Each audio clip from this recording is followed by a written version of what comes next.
তো দেখো এখানে আমি একটু ফল কেটে নিয়েছি, সকালে খাওয়া দাওয়া করে নিয়েছি। তো এখন মোটামুটি 12টা 12:30টার মতো বাজে। তো এখন এই ফলটা কেটে নিয়ে খাবো, তারপর দেখি দুপুরে একটু খাওয়া দাওয়া করবো।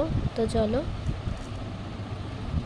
তো এদিকে একটা বেদেন আর একটা আপেল কেটে নিয়েছি, এখন খাবো, তারপর একটু ভাত খাবো। মোটামুটি 2টা 3টার দিকে 2টা 2:30টার দিকে ভাত খাবো। তো চলো। হ্যালো এভরিওয়ান, গুড মর্নিং সবাইকে। কেমন আছে সবাই? আশা করি সবাই ভালো আছে, আর আমিও ভালো আছি। আবার চলে আসলাম তোমাদের সামনে নতুন একটি ভিডিও নিয়ে। তো চলো, ভিডিওটি তোমরা দেখতে থাকো। তারপর দেখো এটা বিকালের দিকে চিড়া খাচ্ছিলাম। তো দুপুরে ভাত করিনি, মানে করিনি বলতে ভেবেছিলাম করবো, তো বর আসেনি বলে আর করা হয়নি। তারপর দেখো বিকালের দিকটা, তারপরে একটু পরেই মোটামুটি সন্ধ্যার দিকে, মানে বিকালে সন্ধ্যার একটু আগে আগে বর চলে এসছে মাছ নিয়ে।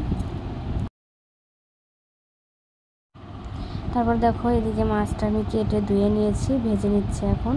বড় মাছ দুটো এখন সব মাছগুলোই ভাজা খাবো, খেয়েছি আর কি।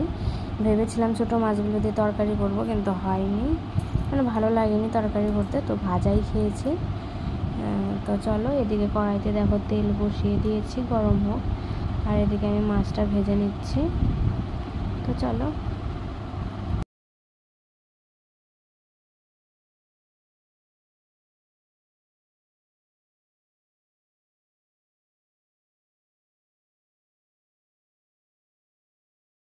তো দেখো মাছটা ভাজা হচ্ছে, এখানে বড় মাছ দুটো আগে দিয়ে দিয়েছি। তারপর দেখো বড় আসার সময় চালটা নিয়ে এসছে, এখন এটা যে কী করে খাবো, মানে যাই হোক চলো, চালটা নিয়ে এসছে। তারপর দেখো আমার এদিকে ভাত হয়ে গেছে, আমি একটু খেয়ে নেবো।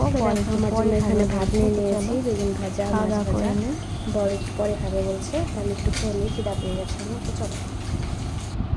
তো চলো আজকের মতো সবাইকে টাটা, সবাই ভালো থেকো, সুস্থ থেকো। দেখা হচ্ছে তোমাদের সঙ্গে নেক্সট ব্লগ। আর ভিডিওটি কেমন লাগলো সবাই কমেন্ট করে জানিও।